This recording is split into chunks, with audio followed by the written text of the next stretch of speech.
قرآن مجید میں اللہ نے ارشاد فرمایا الرحمن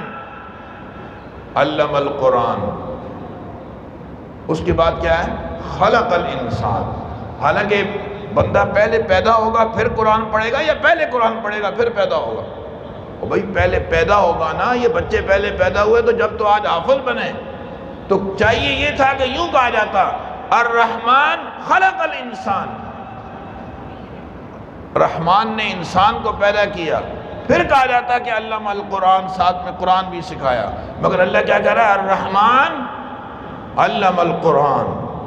اس کے بعد پھر کہا خلق الانسان۔ بتانا یہ ہے کہ انسان کو پیدا کرنے کا جو مقصد ہے وہ ہے قرآن کی تعلیم،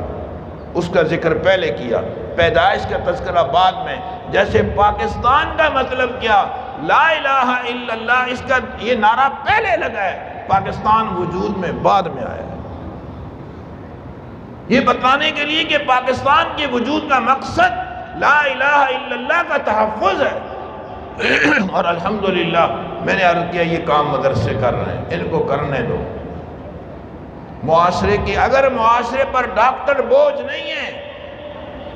انجینئر وکیل بوجھ نہیں ہے، تو یہ مدارس دینیہ بھی بوجھ نہیں ہے، یہ بھی ہماری ضرورت کی چیز ہے۔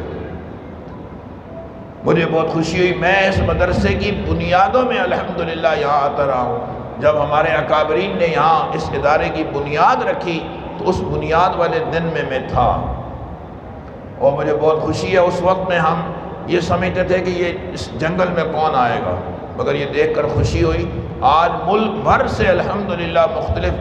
ضلعوں سے طلباء کرام یہاں موجود ہیں، اور قرآن مجید حفظ بھی ہو رہا ہے، ناظرہ بھی ہو رہا ہے، اور اس کے ساتھ ساتھ شعبہ کتب بھی ہے، اور بنات میں بخاری شریف تک تعلیم کا معقول انتظام ہے۔ مگر یہ چیز مجھے آج دیکھ کر تھوڑا سا افسوس ہوا کہ کسی زمانے میں اس ادارے کی چمک دھمک مستقل ایک وزن رکھتی تھی، اور آج مجھے جگہ جگہ سے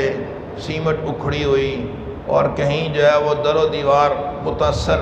نظر آئے، اور کہیں سریا نظر آ رہا ہے، تو کہیں جو ہے وہ چھت نیچے کو آنے کو تیار ہے۔ میں درخواست کروں گا انتظامیہ سے اور معاونین سے، آپ نے ایک درخت لگایا، اس نے یہ پھل دیے، 10 طالبات دورہ حدیث میں ہیں ماشاءاللہ، اور غالباً 9 یا کتنے طلباء کرام نے قرآن مجید حفظ کیا ہے، ایک بھی ہوتا تو آپ کے لیے کافی تھا۔ تو ادارے کو یوں ویران نہ ہونے دو، اجڑنے نہ دو۔ ہم اپنے مکانوں میں ایک ذرہ بھی باتھ روم میں ٹائل ذرا آگے پیچھے ہو جائے تو پورا گھر بے چین ہو جاتا ہے۔ تو مسجد، مدرسہ، اس کی تزئین اور مرمت کا خیال وہی کریں گے، جو بھی کرے گا اللہ پاک اس کی برکت سے ان کے گھروں کو آباد فرمائیں گے، اس کی برکت سے اللہ ان کی جان مال میں برکت دیں گے۔ مولانا امین رفیق صاحب بیک وقت کئی میدانوں میں ماشاءاللہ کام کر رہے ہیں، یہ ادارہ انہوں نے یہاں شروع کیا ہے۔ میری درخواست ہوگی کہ ہم سب کو ان کا دایاں بازو بننا چاہیے، اور ان کے اغراض و مقاصد ہمارے اغراض و مقاصد ہونے چاہیے، ان کی خوشی ہماری خوشی ہونی چاہیے، خصوصاً جب کہ دین دشمن طاقتیں ان اداروں کو برداشت نہیں کر سکتی۔ زیادہ ضروری ہے کہ اس موقع پر ہم اداروں کا دایاں بازو بنیں، ان کی ضروریات کو سمجھیں اور ان کو پوری کرنے میں اپنے لیے سعادت سمجھیں۔ ان معصوم بچوں کو ہم راحت دیں گے اور ان کے لیے سہولیات فراہم کریں گے، یہ اللہ کا قرآن پڑھیں گے، ہم دنیا میں نہیں ہوں گے مگر انشاءاللہ یہ ہمارے لیے بہترین صدقہ جاریہ ہوں گے۔ میں ان بچوں کو اور ان طالبات کو جنہوں نے اپنا تعلیمی سفر مکمل کیا، اور حفاظ طلبہ کو، ان کے ورثاء، معاونین، منتظمین اور اساتذہ کو دل کی گہرائیوں سے مبارکباد پیش کرتا ہوں، اور دعا گو ہوں کہ اللہ رب العزت دین کے اس سلسلے کے ساتھ ہم سب کو تا قیامت جوڑا رکھے، اور ہمارے